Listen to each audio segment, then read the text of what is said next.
Aynan siz so'ragan stil. Tabiiy yog'ochdan ishlangan. Karkazlari Turkiyada ishlab chiqarilgan, tayyor Turkiyadan keltirilgan. Bizda bo'yab, obifkalar qilingan четверка modelimiz.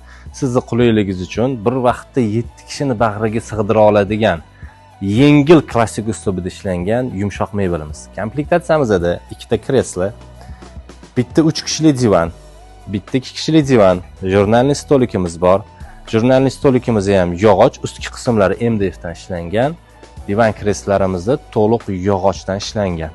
Komplektatsiyamizning bo'yoqlaridan tortib matolarigacha Turkiyadan keltirilgan, sifatlari a'lo darajada bo'lgan, porolon plotnoslari ham yuqori porolon plotnosda qo'yilgan, ustiga sintefollar qo'yilgan. Bu modelimizni sizga juda ham hamyonbop narxlarda, ya'ni troykani bahosida beraveramiz. Kevrasiz, divanimiz yoqgan bo'lsa, like, podpiska sizdan. Arlida mebel saloni hamisha siz uchun sizning xizmatingizda.